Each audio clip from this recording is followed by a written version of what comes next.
There are moments when freedom becomes an illusion we cling to, when the life we thought we were building crumbles beneath debts we never chose to inherit. For Isabella Duarte, that moment came on a Sunday morning in Seoul, the kind Brazilians called Dia de Descanso, the day of rest, when two men in dark suits kicked open her apartment door and told her she was now payment for sins that weren't hers.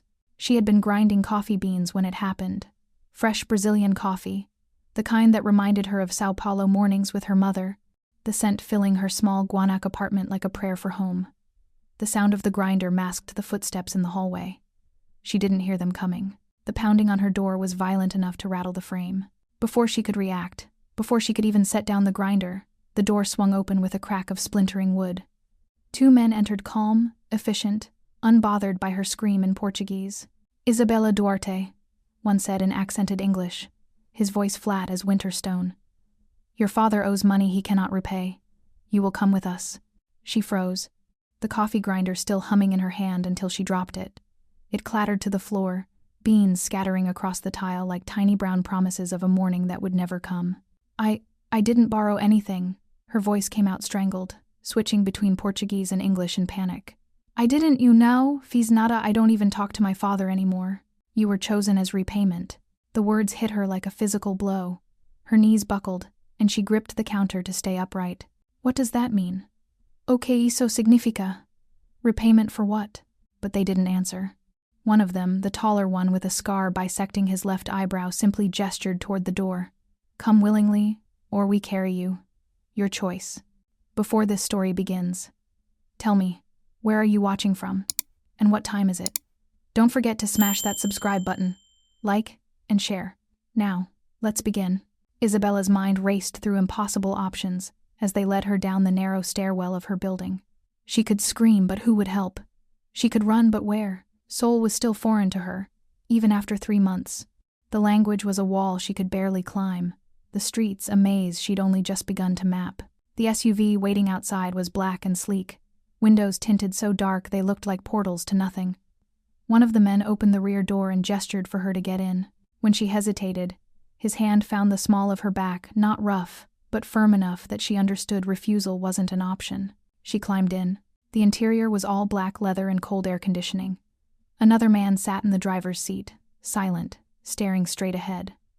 The man with the scar slid in beside her, and the door closed with a heavy, final sound that made her stomach drop. "Me Deus," she thought, her hands trembling in her lap. What has Popeye done? The SUV pulled away from the curb, and Isabella watched her apartment building disappear through the tinted glass.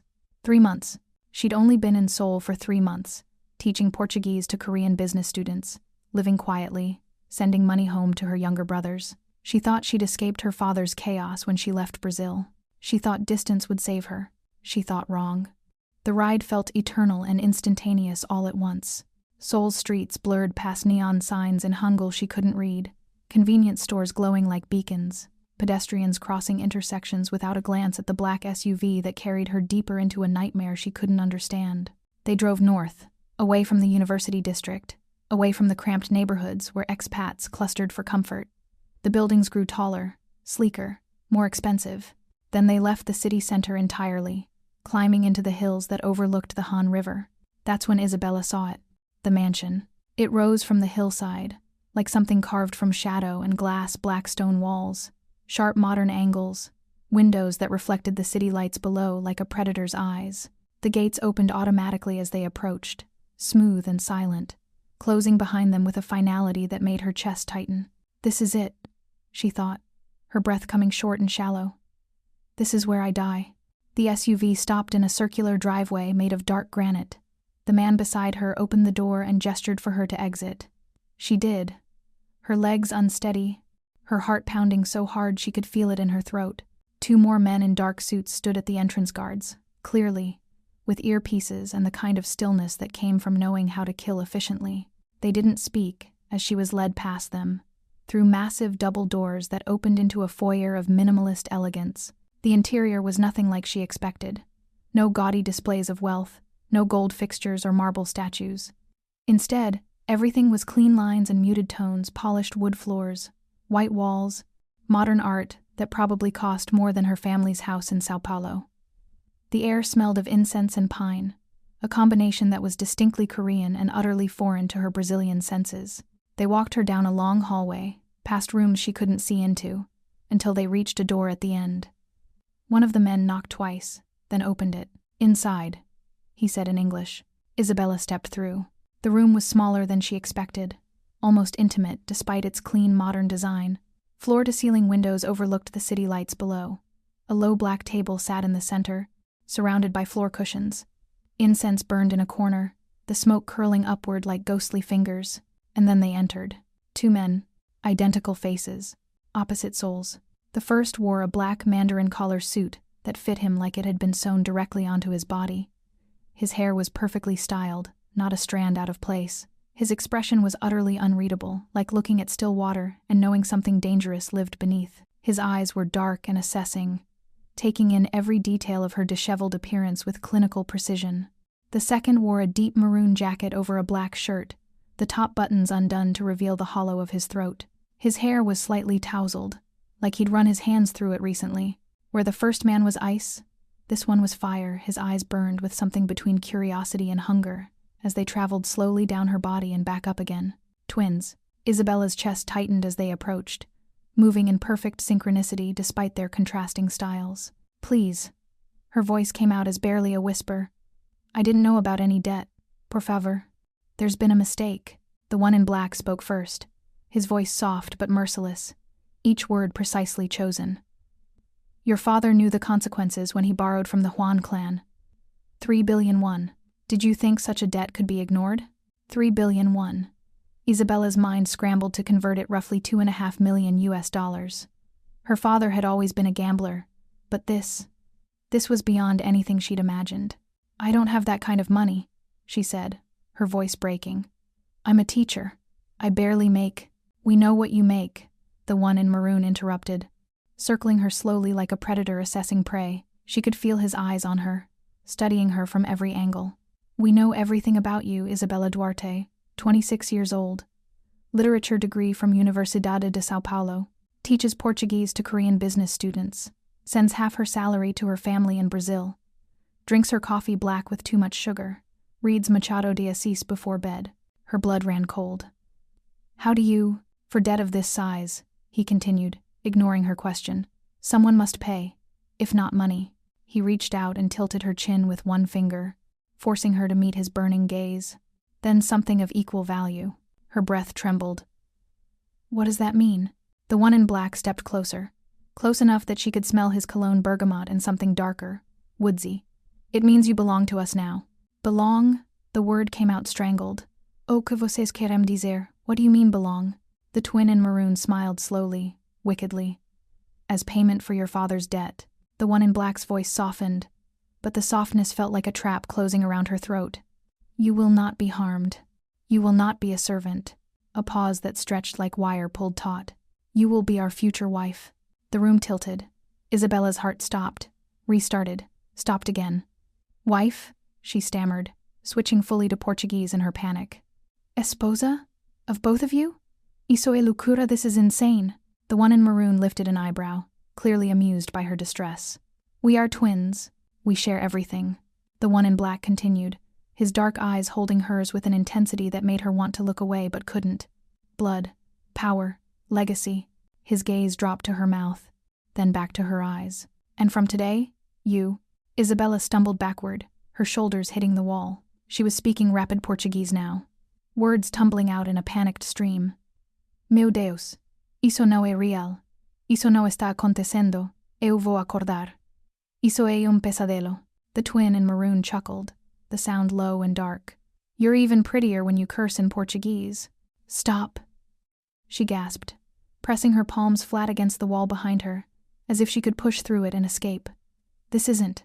You can't just— I'm a person, not property." The twin in black moved closer, closing the distance she'd tried to create. He didn't touch her, but his presence alone was overwhelming, the kind of controlled power that didn't need to announce itself. "In our world, Isabella, debt is blood. Your father spilled that blood. Now you pay the price." "But I didn't." "Life," the twin in maroon said, suddenly serious, the playfulness dropping from his voice like a mask removed, "is rarely fair. You came to Korea for a fresh start. Instead, you found us. The twin in black extended his hand, palm up, waiting. My name is Kim Ji-Won. This is my brother, Kim Ji-Hoon. And as of this moment, you are under the protection of the Hwan clan. No one will touch you, no one will harm you, but you are ours. Ji-Hoon, the one in maroon, stepped beside his brother, both of them now facing her like two sides of the same blade. The choice is simple: accept this arrangement and live in comfort, safety, and eventual satisfaction. His eyes traveled down her body again, slower this time, deliberate. Or refuse, and we return you to your father's creditors. They won't be as patient as we are. Isabella's knees felt weak. This is medieval, barbaric. This is tradition, Ji-Won said simply. And tradition is law in the Hwan clan. Her mind raced through impossible calculations. Return to her father's creditors, whoever they were, and face God knows what fate. Or stay here, with these two dangerous, beautiful men who spoke of ownership like it was a gift. Have you ever felt trapped by someone else's choices, with no way out but forward? Tell us in the comments. I need time, she whispered. To think. To process. You have tonight, Ji-Won said. Tomorrow, the arrangement becomes official. The clan elders will be informed. After that, there is no going back. Ji-Hoon's smile returned, sharp and promising. Get comfortable, Querida. You're home now. They left her then, moving in that same eerie synchronicity, the door closing behind them with a soft click that sounded like a cell door locking. Isabella slid down the wall until she was sitting on the floor, her whole body trembling. She wrapped her arms around her knees and let the tears come hot, angry, terrified tears that soaked into her jeans and changed nothing at all. Papai, she thought bitterly. What have you done to me? But deep beneath the terror, beneath the outrage and the tears, something else stirred. Something she didn't want to acknowledge but couldn't completely deny. When Ji-Hoon had tilted her chin, when Ji-Won had stepped close enough for her to feel his body heat, her heart had raced for more than just fear, and that terrified her most of all. Isabella woke the next morning in a bed she didn't remember getting into. For 3 blissful seconds, she thought the previous night had been a nightmare, some fever dream brought on by too much soju and homesickness. Then she opened her eyes and saw the room. It was beautiful, terrifyingly so. Floor-to-ceiling windows overlooked Seoul's skyline, the morning sun turning the Han River into liquid gold. The bed was massive, covered in silk sheets the color of cream. Modern Korean furniture in dark wood lined the walls, a dresser, a desk, a bookshelf already filled with Portuguese literature she recognized. Machado de Assis, Clarice Lispector, Paulo Coelho. They'd known. They'd prepared this room specifically for her. The realization made her skin crawl, and her heart race in equal measure. She sat up slowly, realizing she was no longer wearing her jeans and t-shirt from yesterday. Instead, someone had dressed her in silk pajamas, expensive, perfectly fitted, modest but elegant. The thought of being unconscious while someone undressed her made nausea rise in her throat. A soft knock on the door made her jump. "Come in," she said reflexively in Portuguese, then corrected herself. "I mean Turo-seo, come in." The door opened, and a middle-aged Korean woman entered carrying a tray. She was dressed simply but elegantly, her hair pulled back in a neat bun. She smiled warmly at Isabella and set the tray on the bedside table. "Good morning, Miss Duarte," she said in accented but clear English. "I am Mrs. Kang. I oversee the household staff. The young masters requested I bring you breakfast." The tray held more food than Isabella could eat in 2 days. Rice porridge, kimchi, grilled fish, fresh fruit, and her breath caught pound de queijo and fresh acai with granola. Brazilian food, in Seoul. In this prison mansion. "How did you—" Isabella's voice trailed off. Mrs. Kang's smile softened. "Master Ji-Won had these items imported specially. He said you would be missing home." She gestured to a door Isabella hadn't noticed. "Your bathroom is through there. Fresh towels, toiletries, everything you need. Your clothes from your apartment have been brought here and are in the closet. Master Ji-Won also took the liberty of purchasing additional items in your size." "He took the liberty," Isabella repeated flatly. Mrs. Kang's expression didn't change, but something flickered in her eyes, sympathy, perhaps, or understanding. "The young masters will expect you for lunch at noon. Until then, you are free to explore the house. However," she paused, and her tone shifted subtly. "There are guards at every exit, for your protection, of course." Of course, Isabella thought bitterly. Protection, not imprisonment. After Mrs. Kang left, Isabella forced herself to shower and dress. She chose her own clothes from her apartment, worn jeans, and a simple white blouse, refusing to wear anything these men had bought for her. Small rebellion, but rebellion nonetheless. The house was even larger than she'd realized. As she explored the hallways, she counted at least 12 bedrooms, a formal dining room that could seat 30, a library with floor-to-ceiling bookshelves, a home gym, and what looked like a traditional Korean tea room. Everything was immaculate, expensive, and utterly devoid of warmth. And everywhere she went, she felt eyes on her. The guards were subtle, standing in corners, walking past with practiced casualness, but they were always there, watching, reporting back, no doubt, to the twins who owned her. Who own me? She thought with a surge of anger. Like I'm a painting or a car. She found the library and lost herself in the familiar comfort of books, running her fingers along Portuguese spines until she found one of her favorites, Dom Casmurro. She'd just settled into a leather armchair by the window when she heard footsteps. Ji-Hoon entered the library like he'd materialized from shadow itself. He'd changed from last night's black suit into dark slacks and a gray cashmere sweater that probably cost more than her monthly rent. His hair was perfectly styled, his expression as unreadable as ever. "You're awake," he said, his voice carrying that same soft precision. "Mrs. Kang said you ate breakfast." "Good." Isabella didn't respond, keeping her eyes on the book in her lap even though she couldn't focus on a single word. Ji-Hoon moved closer, his footsteps silent on the hardwood floor. "I know this is difficult for you, Isabella. The transition is never easy." "Transition?" She looked up at him then, anger flashing in her dark eyes. "You mean kidnapping. Let's call it what it is." "You weren't kidnapped," he said calmly, settling into the chair across from her. "You were collected. There's a difference. Not from where I'm sitting." A ghost of a smile touched his lips. "You have fire. Good. Ji-Hoon and I prefer women with spirit." The casual way he said it, Ji-Hoon and I, made her stomach tighten. The reminder that she wasn't dealing with one man but two, that they saw her as something to be shared. "I want to call my family," she said, forcing her voice steady. "My brothers will be worried." "Already handled. We sent word that you've accepted a position with a Korean family as a private tutor. They believe you're living in and will have limited contact for the next few months. You lied to my family. We protected them from worry. Would you prefer they know the truth? That your father's gambling debts put you in danger?" His eyes held hers. "That you're now the collateral that keeps him alive?" The words hit like a slap. "What do you mean, keeps him alive?" Ji-Hoon leaned back, completely relaxed, which somehow made him more intimidating. "Your father borrowed from dangerous people, Isabella. The kind who don't accept 'I don't have the money' as an answer. When he couldn't pay, they were going to kill him. And then kill your mother, your brothers." He paused. "We purchased his debt, took you as payment. Now your family is safe under Hwan clan protection. So I should be grateful?" Her voice cracked. "That I'm a prisoner here? You're not a prisoner. You're protected. There's a difference. Then let me leave." "No." The single word was spoken with such finality that Isabella felt her breath catch. This was a man who didn't negotiate, didn't bend. Whatever Ji-Hoon decided was law. "I want you to feel at home here, Isabella," he continued, his tone softening slightly. "I know you miss Sao Paulo, your mother's feijoada, your brother's laughter, the sound of Portuguese on every corner." He gestured to the window. "Seoul is different, colder. But it can be home if you let it. This will never be home. Give it time." He stood, smoothing his sweater. "Lunch is in 1 hour.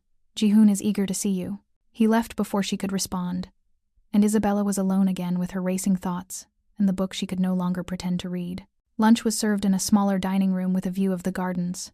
Isabella arrived to find both twins already seated, Ji-Hoon at the head of the table, Ji-Hoon to his right. The chair to Ji-Hoon's left was clearly meant for her. She sat, keeping her eyes on her plate, as staff served bulgogi, japchae, various banchan, and again a small bowl of feijoada that made her heart ache. "You didn't touch the acai this morning," Ji-Hoon said, his voice carrying that same playful edge from last night. He'd dressed more casually than his brother, black jeans and a burgundy button-down with the sleeves rolled to his elbows, revealing forearms that were all lean muscle and scattered scars. "I wasn't hungry," Isabella said quietly. "You need to eat." This from Ji-Hoon, his tone brooking no argument. "You've lost weight since arriving in Korea. That changes now. I didn't realize my body was your concern." Ji-Hoon laughed a low, dark sound that made something in her stomach flip. Everything about your body is our concern now, Querida. Get used to it. Isabella's cheeks flushed hot. She forced herself to take a bite of bulgogi, chewing mechanically, tasting nothing. Tell me about Sao Paulo, Ji-Hoon said, picking up his chopsticks with practiced ease. Missus. Kang said you grew up in Villa Madalena. Why do you care? Because you're going to be our wife, Ji-Hoon said, leaning forward with his elbows on the table, a casual posture that somehow felt predatory. We should know everything about you. Your childhood. Your dreams. What makes you cry? What makes you… Ji-Hoon. Ji-Won's voice cut through his brother's words like a blade. Patience. Ji-Hoon sat back, but his eyes never left Isabella's face. I'm being patient. Doesn't mean I'm not going to look. And he did look. His gaze traveled from her face down to the modest neckline of her blouse, lingering just long enough to make her painfully aware of her own body. When his eyes returned to hers, they were burning with something that made her breath catch. Villa Madalena, Ji-Hoon prompted again, ignoring his brother entirely. Isabella swallowed hard. It's a neighborhood in Sao Paulo. Lots of art, street murals, botecos, where you can drink beer and eat pastéis until sunrise. Her voice softened despite herself. My mother used to take us to the feira on Sundays. We'd buy fresh fruit and cheese and… She stopped, realizing she'd been talking freely, sharing memories with the men who'd stolen her life. Go on, Ji-Hoon said gently. No. She set down her chopsticks. I'm not doing this. I'm not going to sit here and pretend this is normal, that we're having a pleasant getting-to-know-you lunch. She looked between them. You took me. You're keeping me here against my will. Don't expect me to be grateful or compliant. Ji-Hoon's smile widened. I like her. She'll come around, Ji-Hoon said, as if she weren't sitting right there. They always do. They. Isabella's voice rose. How many women have you done this to? You're the first, Ji-Hoon said calmly. Our father took our mother this way. It's clan tradition for the heir's first wife. I'm not your wife. Not yet. Ji-Hoon reached across the table and caught her wrist before she could pull away. His grip wasn't painful, but it was unbreakable. But you will be, Isabella. And the sooner you stop fighting it, the sooner you'll realize this could be very, very good for you. His thumb stroked the inside of her wrist, finding her pulse point. His smile turned knowing. Your heart is racing. Is that fear? Or something else? Isabella jerked her hand back. Don't touch me. That's going to be difficult, he said lazily, considering we're going to be touching you quite a lot once. Enough, Ji-Hoon's voice cracked like a whip. You're scaring her. Am I? Ji-Hoon's eyes never left Isabella's face. I don't think fear is the only thing she's feeling. He was right, and Isabella hated him for it. Hated that her body responded to his proximity, to the heat in his gaze, to the casual confidence with which he invaded her space. Hated that when Ji-Hoon had spoken her name so gently, something in her had wanted to keep talking, to share more of herself. She stood abruptly. I'd like to go back to my room. Sit down, Ji-Hoon said. No. The temperature in the room dropped 10 degrees. Ji-Hoon set down his chopsticks with deliberate care and stood, moving around the table until he was directly in front of her. He didn't touch her, but his presence alone was overwhelming. I understand this is an adjustment, he said quietly, his voice carrying the kind of dangerous calm that preceded violence. But you need to understand something, Isabella. You are ours now. That means you eat when we tell you to eat. You sleep when we tell you to sleep. And you sit at our table until the meal is finished. His hand came up, and she flinched, but he only tucked a strand of hair behind her ear. The gesture was almost tender. We can be patient, Querida. We can be gentle. But we will be obeyed. Isabella's eyes burned with unshed tears. I hate you.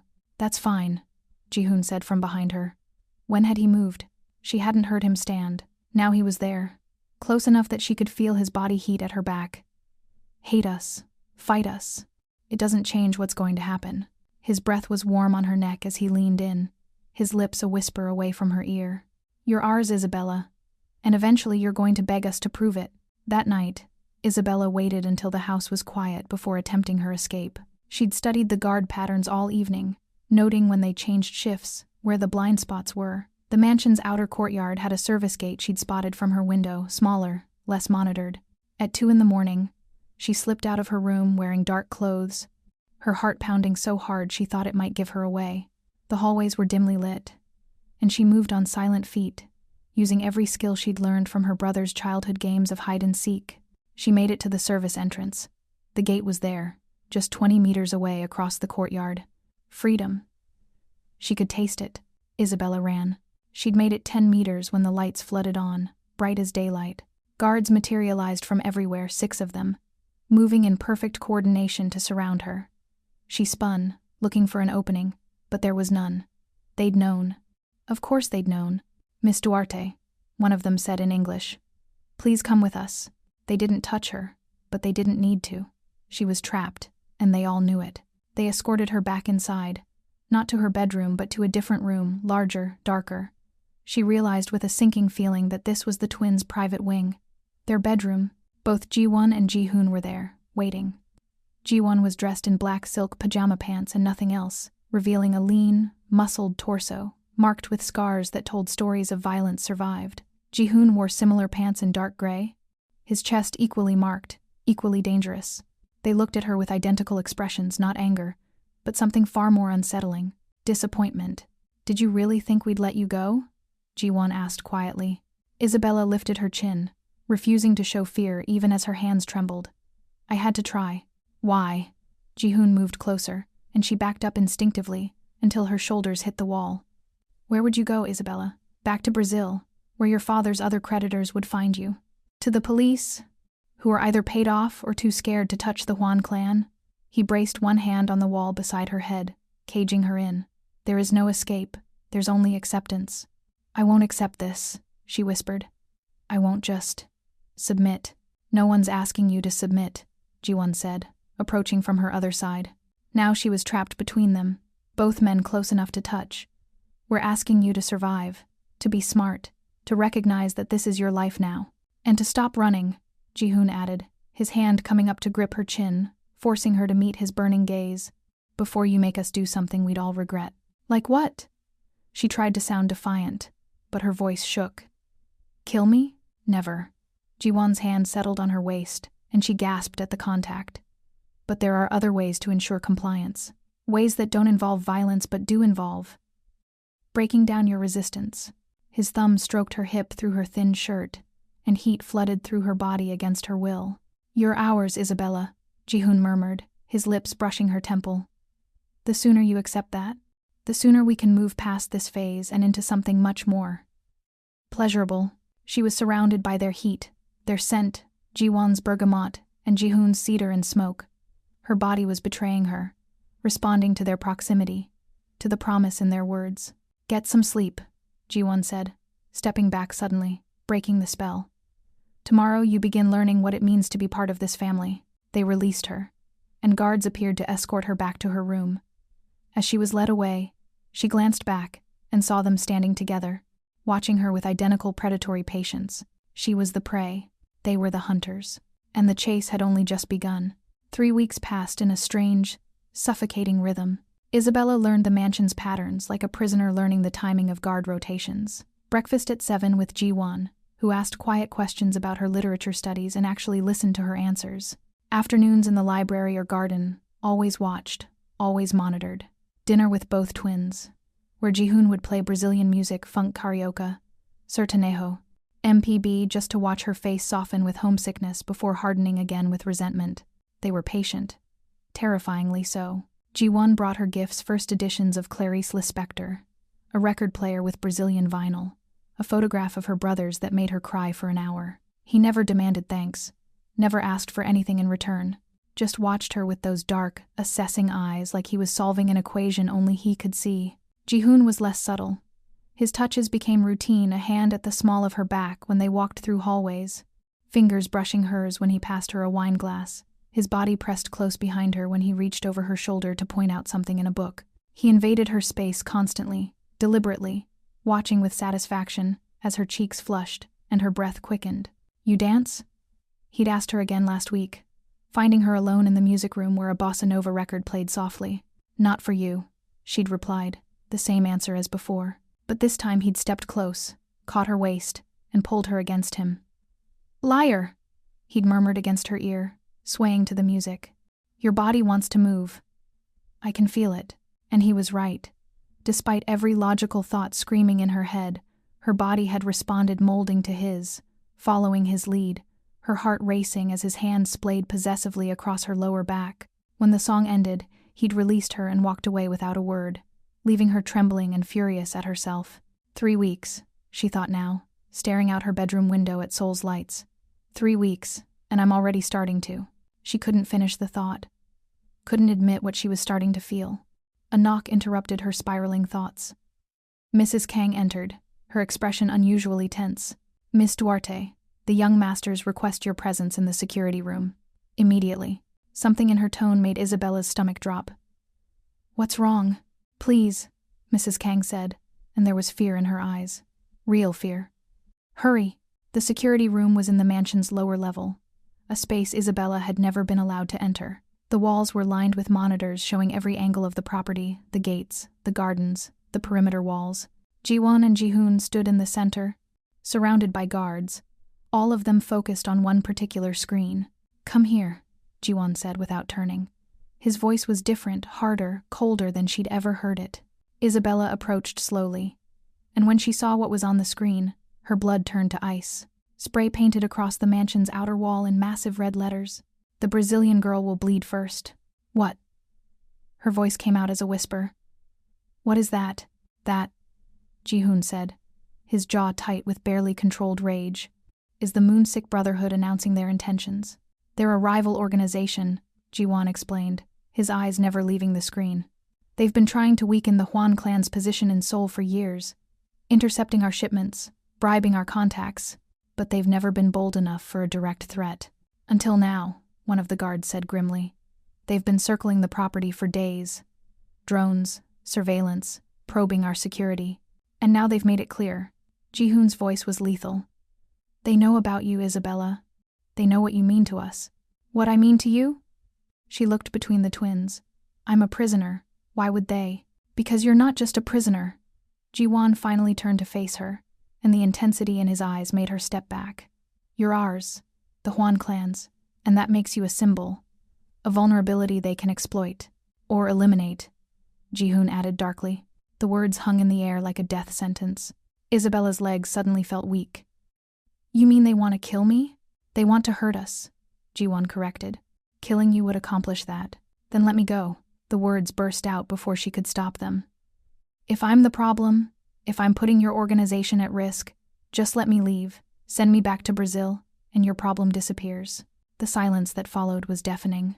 Then Ji-Hoon moved fast, predatory, closing the distance between them until his hands framed her face, forcing her to look at him.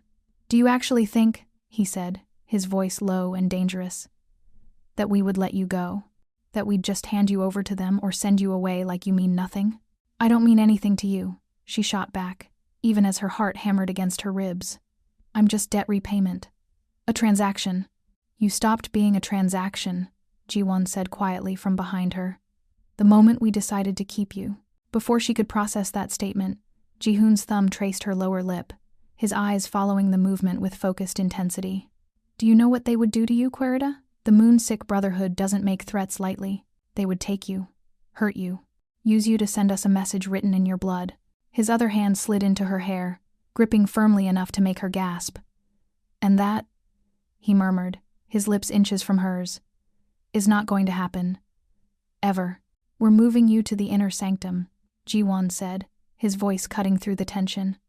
"Our private wing. No guards except our most trusted. No one gets in without our direct approval." "You'll stay with us," Ji-Hoon continued, still holding her face, his breath warm against her skin. "In our space. Under our protection. Where we can see you every moment." Isabella tried to pull away, but his grip tightened. That's not appropriate." "Appropriate?" Ji-Hoon's laugh was harsh. "Someone wants you dead, Isabella." Appropriate went out the window the moment they spray-painted that wall. Ji-Hoon's hand settled on her shoulder from behind, and now she was trapped between them again, a position that was becoming frighteningly familiar. "We can protect you," he said quietly. "But only if you let us. Only if you stop fighting and trust that we won't let anything happen to you." "Trust you?" Her voice cracked. "You kidnapped me. We saved you," Ji-Hoon corrected. "Your father's creditors would have done far worse. The Moonsick Brotherhood will do worse if they get the chance. We're the only thing standing between you and a very painful death." Ji-Hoon released her face but didn't step back. Pack your things. You're moving tonight. The twins' private wing was everything Isabella had feared and more. It wasn't a separate bedroom, it was their bedroom. One massive space with floor-to-ceiling windows, a king-size bed that could fit 4 people, and modern Korean furniture in dark wood and steel. The attached bathroom was larger than her old apartment in Sao Paulo, all marble and glass and expensive fixtures. You can't be serious, she said, standing frozen in the doorway as guards brought in her belongings. You expect me to sleep here? With both of you? The bed is large enough, Ji-Hoon said calmly, watching as his men arranged her things in the walk-in closet. You'll have your space. For now, Ji-Hoon added with that wicked smile. This is insane. Isabella backed toward the door, but it had already closed, guards stationed outside. She was locked in, with them. I can't. I won't. You will. Ji-Hoon crossed to the bar along one wall and poured 3 glasses of whiskey. He handed one to his brother, then approached Isabella with the third. Drink. You need it. She wanted to refuse, but her hands were shaking so badly that she took the glass just to have something to hold. The whiskey burned going down, but it steadied her nerves marginally. Why are you doing this? She asked quietly, staring into the amber liquid. Really? If I'm such a liability, such a target, why not just let me go? Ji-Hoon and Ji-Hoon exchanged a look, one of those wordless twin communications that made them seem like 2 halves of one person. Come here, Ji-Hoon said finally, moving to the balcony doors. I want to show you something. Against her better judgment, Isabella followed. The balcony overlooked Seoul's skyline, the Han River snaking through the city like a silver ribbon. The night was clear, stars visible despite the urban glow. My mother, Ji-Hoon said quietly, was taken the same way you were, debt repayment for her father's mistakes. She was 24, terrified, angry. He took a sip of whiskey. My father gave her this exact speech, told her she belonged to him now, that she would learn to accept it. And did she? Isabella asked bitterly. She tried to kill him 3 times in the first month. Ji-Hoon's lips curved slightly, not quite a smile. The last attempt nearly succeeded. He respected her for it. That's a horrible story. It has a happy ending, Ji-Hoon said, joining them on the balcony. She didn't just accept him eventually, she loved him, fiercely. They were married for 30 years before he died. Your point being? My point, Ji-Hoon said, turning to face her fully, is that this tradition is brutal, but it works. The women who survive it become stronger, powerful in their own right. My mother ran half the Hwan clan's operations by the end. No one dared cross her. I don't want power, Isabella said desperately. I just want my life back. Your old life is gone. Ji-Hoon stepped closer, and she found herself backed against the balcony railing. But you could have a new one, a better one, with us. His hand came up to cup her cheek, thumb stroking her skin with a gentleness that contradicted everything else about this situation.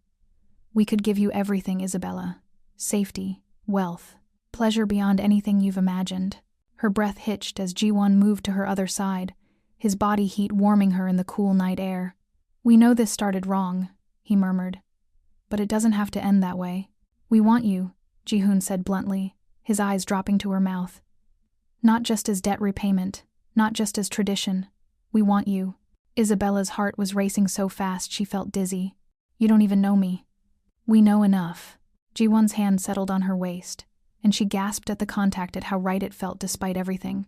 We know you're brilliant, that you read poetry in 3 languages, that you cry when you think no one's listening, that you're brave enough to try escaping even when it's hopeless.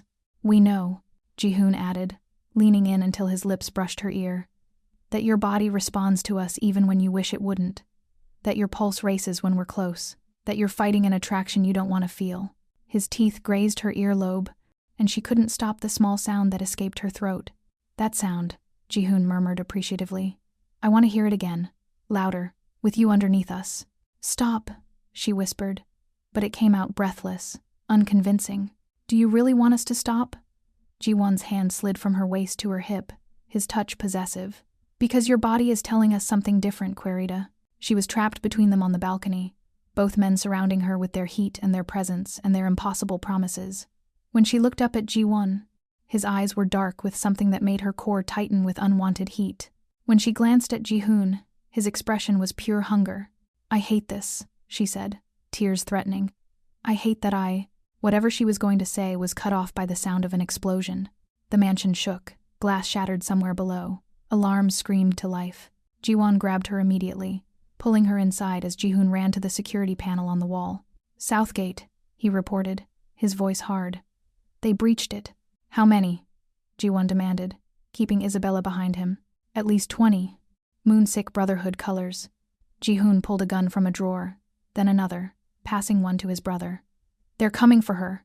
Isabella's blood turned to ice. "Oh God. Hey." Ji-Hoon gripped her shoulders, forcing her to look at him. "Listen to me. We have a panic room, reinforced steel. They can't get through it, but you need to move. Now." Another explosion rocked the mansion. Gunfire erupted sharp, staccato bursts that made her ears ring. "Go," Ji-Hoon barked at his brother. "I'll hold them off. You're not doing this alone." "I won't be alone. The guards are already engaging." Ji-Hoon checked his weapon with practiced efficiency. "But she needs to be secured. That's priority 1.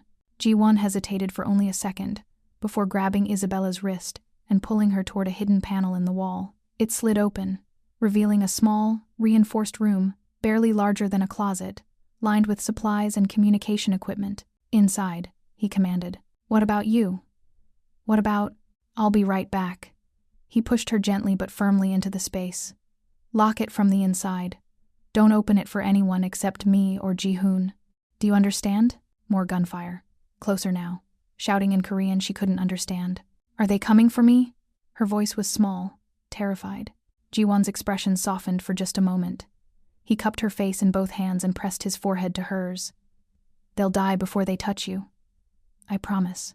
Then he was gone, the panel sliding shut, and Isabella was alone in the dark with the sound of war erupting around her. She locked the door with shaking hands and sank to the floor, knees pulled to her chest, as the mansion became a battlefield. For her, because of her, because 2 men who'd stolen her life were now willing to die to keep it. Do you believe protection can become love? Share your thoughts below. Time became meaningless in the panic room.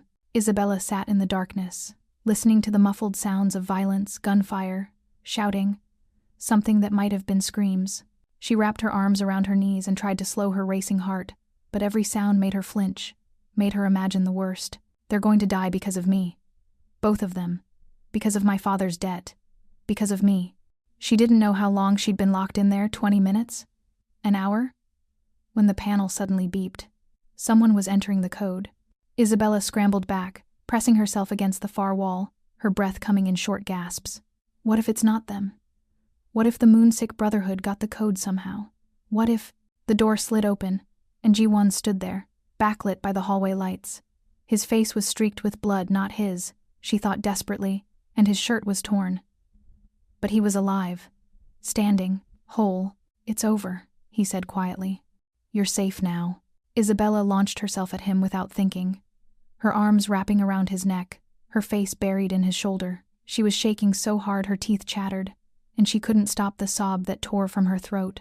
"Você está bem? Are you okay? Ji-Hoon? Is he—" "I'm fine, Querida." Ji-Hoon's voice came from behind his brother. He looked worse than Ji-Won, blood on his knuckles, a cut above his eyebrow. His maroon jacket discarded somewhere, but his eyes were alive, burning with adrenaline and something darker. "Takes more than moonsick trash to put me down." Ji-Won's arms came around her, holding her steady as she trembled. "Breathe, Isabella. It's over. They're dead or scattered. You're safe." "How many?" she asked against his shoulder, her voice muffled. "Doesn't matter." His hand stroked her hair, surprisingly gentle. "What matters is they failed, and they won't try again." She pulled back enough to look at him, her eyes searching his face. "Why? Why did you do this? Risk everything for you?" Ji-Hoon moved closer, and now she was caught between them again, but this time felt different. Raw. Real. "We told you, Isabella. You're ours, and we protect what's ours." "You could have died," she whispered, her hand coming up to touch the cut on Ji-Hoon's face. "Both of you could have, but we didn't." He caught her wrist, pressing her palm flat against his chest, where she could feel his heart pounding. "We're here. You're here. That's all that matters." Ji-Won's hand tilted her chin, forcing her to look at him.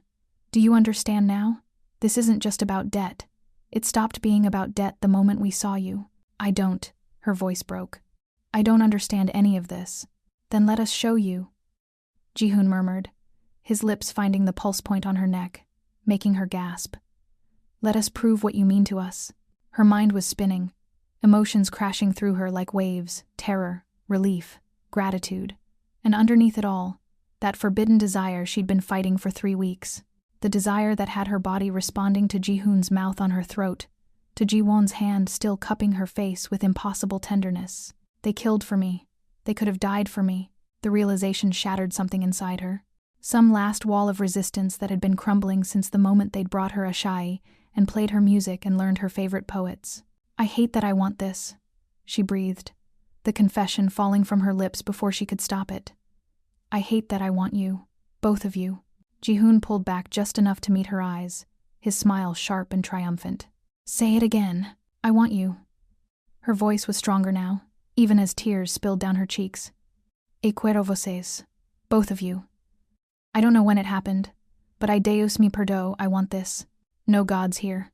Querida, Ji-Won said softly, his thumb wiping away her tears. Just us. Just this. Then take me, she whispered, surrendering completely. Claim me. Make me yours. All the way. The twins exchanged one of their wordless looks, and something shifted in the air, something primal and inevitable. Not here, Ji-Won decided, his voice rough with barely controlled desire. Our bedroom. Where we can do this properly. They led her back through hallways that still smelled of gunpowder and fear, past guards who nodded respectfully but kept their eyes averted. The mansion was secure, the threat eliminated, but the evidence of battle was everywhere. Broken glass, bullet holes, blood she tried not to look at too closely.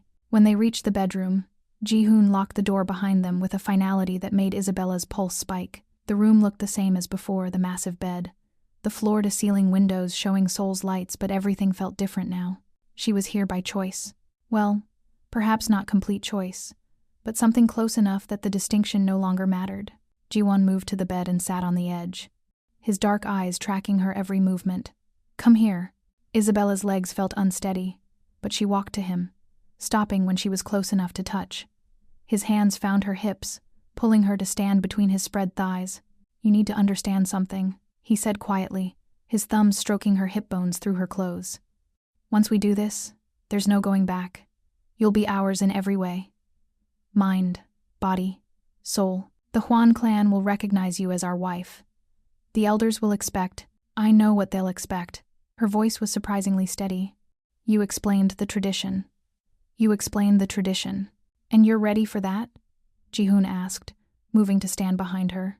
His hands settled on her shoulders, thumbs massaging the tense muscles of her neck. Ready to belong to both of us?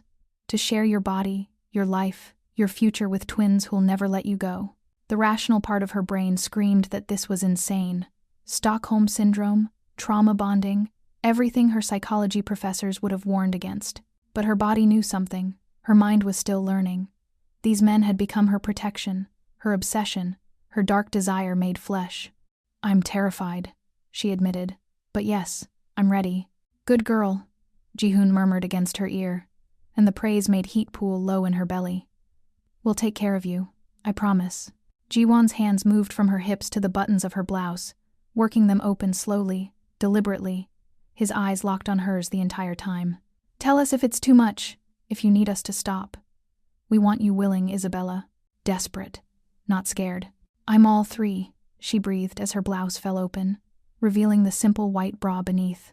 Perfect, Ji-Hoon said, his hands sliding down her arms to remove the garment completely. Fear makes everything sharper, more intense. His fingers found the clasp of her bra, and with a flick, it came undone. The fabric fell away, and Isabella fought the urge to cover herself, as both men looked at her with undisguised hunger. Perfeita, Ji-Won murmured, the Portuguese word sounding exotic on his tongue.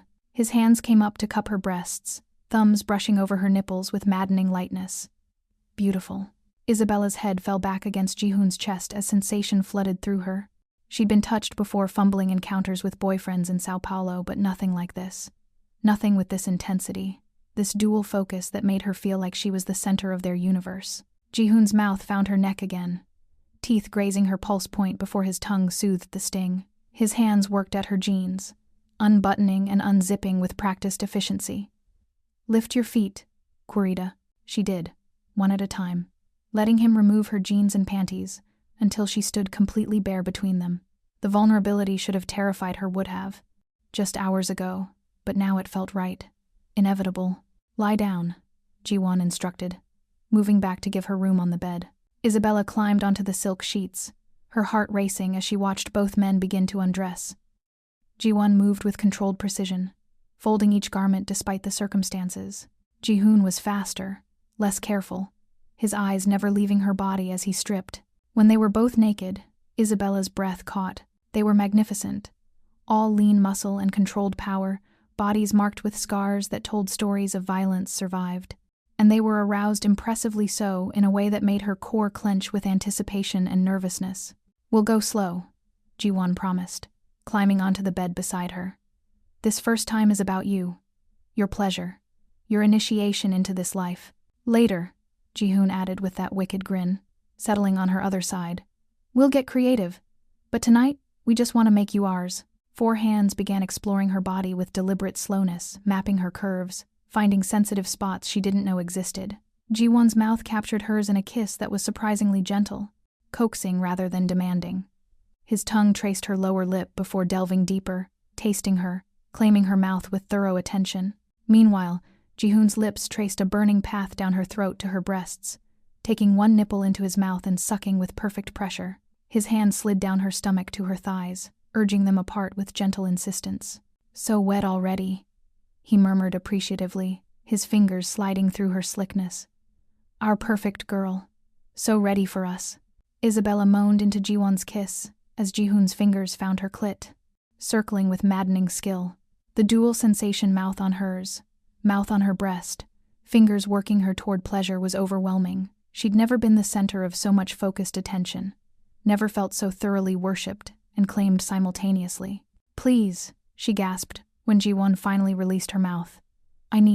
We know what you need," Ji-Hoon assured her, his hand joining his brother's between her thighs. 2 sets of fingers now, working in tandem, building her toward something she'd never experienced with such intensity. Her first orgasm hit her like lightning sudden, overwhelming, making her cry out in Portuguese as her body arched off the bed. The twins held her through it, murmuring praise in Korean and English, their hands gentling but not stopping, extending her pleasure until she was gasping and trembling.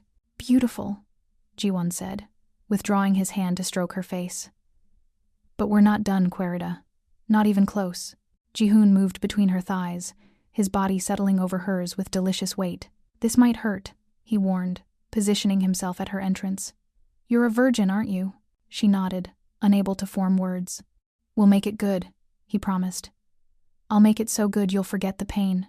He entered her slowly, inch by inch, giving her body time to adjust to the intrusion. It did hurt, a sharp, burning stretch that made her gasp and dig her nails into his shoulders. But Ji-Hoon was there, kissing her again, his hand between her legs, finding her clit and working it with skilled fingers until pleasure began mixing with the pain.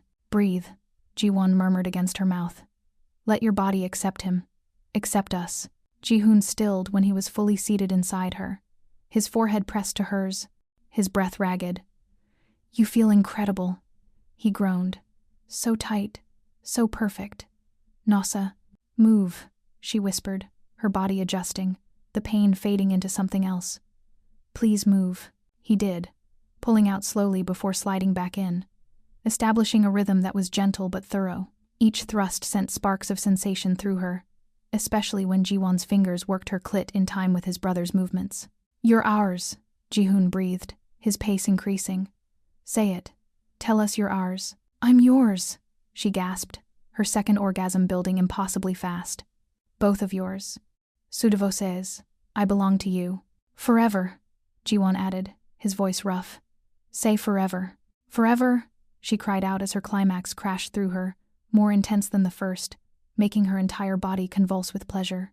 Ji-Hoon followed seconds later, his release hot inside her as he groaned her name like a prayer. He collapsed beside her, breathing hard, his hand coming up to stroke her hair with surprising tenderness. "My turn," Ji-Hoon said simply. They made love 3 more times that night, Ji-Hoon taking his turn with the same controlled intensity he brought to everything. then both of them together in ways that pushed Isabella's understanding of pleasure to impossible heights. By the time dawn painted the Seoul skyline in shades of pink and gold, she lay between them, thoroughly claimed, her body marked with their mouths and hands, trembling with exhaustion and satisfaction. "You're ours now," Ji-Hoon murmured, his fingers tracing lazy patterns on her hip. "Completely. The elders will be informed today. The wedding will be arranged within the month." "Wedding," Isabella repeated, the word feeling surreal despite everything that had happened. "Traditional Korean ceremony," Ji-Hoon explained, his arm draped possessively across her waist. "You'll wear white and gold. We'll wear traditional hanbok. The entire Hwan clan will witness our union." "Both of you?" she asked. "At the same time?" "Both of us," Ji-Hoon confirmed. "You're not marrying one twin. You're marrying the heirs to the Hwan clan. That means both of us, always." She should have felt trapped, should have felt the weight of chains closing around her future. But instead, lying there between these two dangerous, beautiful men who'd killed for her and made her body sing with pleasure she'd never imagined, Isabella felt something else entirely. Safe, chosen, powerful. "I love you," she whispered into the dawnlight, the confession surprising even herself. "Both of you. I don't know when it happened, but I do. Eu amo vocês." Ji-Hoon's hand cupped her face, turning her to look at him. His expression, usually so controlled, cracked open to show something raw and real beneath. "I love you too, Isabella. From the moment I saw you collapsed in fear in that room, something in me recognized you, claimed you, loved you." "I'm not as eloquent," Ji-Hoon said, his hand sliding up to cup her breast possessively. "But you're mine. Ours. And I'll burn down anyone who tries to take you away. That's love in my world." She laughed, actually laughed, the sound surprising and genuine. "Your world is insane. Our world now," Ji-Hoon corrected, pulling her into a kiss that tasted like promises, and forever. 6 months later, the traditional Korean wedding ceremony was held in the Hwan clan's ancestral hall, a building that had witnessed centuries of power transfers, alliances forged, and unions blessed. Isabella stood before a mirror in the preparation room, barely recognizing herself. The white hanbok was exquisite silk so fine it felt like water against her skin, embroidered with red and gold thread in patterns that symbolized prosperity, fertility, and eternal love. Her hair had been styled in the traditional bride's arrangement, adorned with ornamental pins that had belonged to Ji-Hoon and Ji-Hoon's mother. Mrs. Kang fussed with the final details, her eyes suspiciously bright. "You look beautiful, Miss Duarte." The young masters will be speechless. "Isabella," she corrected gently. "Just Isabella, or soon Mrs. Kim." "Mrs. Kim," Mrs. Kang repeated, smiling. "It suits you." A knock on the door announced her father's arrival. Isabella had insisted he be present despite the twins' reservations. He looked older than she remembered, grayer, more worn, but his eyes filled with tears when he saw her. "Minha filha," he whispered. "My daughter. I'm so sorry." "For everything." Isabella studied him for a long moment. 6 months ago, she would have raged at him, blamed him, hated him for the debt that brought her here. But now, "I forgive you, Papai," she said simply, "because your mistakes brought me to them. And they're the best thing that ever happened to me." He looked shocked, then relieved, then deeply grateful. "They treat you well?" "They treat me like a queen," she assured him. A queen between two kings. The ceremony itself was a blur of traditional rituals, bowing to elders, exchanging cups of ceremonial wine, vows spoken in Korean that Isabella had practiced for weeks. But the moment that mattered most came when Ji-Hoon and Ji-Hoon stood on either side of her before the entire assembled clan. "We claim Isabella Duarte as our wife," they said in unison, their voices carrying through the hall. "Bound by tradition, sealed by love, protected by our blood. From this day until our last day." "I accept," Isabella said clearly in Korean, then repeated in Portuguese for her father, then English for clarity. "I am yours, completely, forever." The clan erupted in approval, cheers, applause, the stamping of feet that made the ancient hall tremble. When the formal ceremony ended and they returned to the mansion, Isabella found herself alone with her husbands in their bedroom now, truly, completely hers as much as theirs. "Tired?" Ji-Hoon asked, loosening the elaborate knot of his hanbok. "Exhausted," she admitted, "but happy." "Good," Ji-Hoon said, moving behind her to begin removing the ornamental pins from her hair with careful fingers. Because we have plans for you tonight, esposa. Wedding night traditions to uphold. Heat flooded through her despite her exhaustion. 6 months of marriage practice had taught her exactly what the twins were capable of, and her body responded instantly to the promise in Ji-Hoon's voice. Ready for round 2, Mrs. Kim?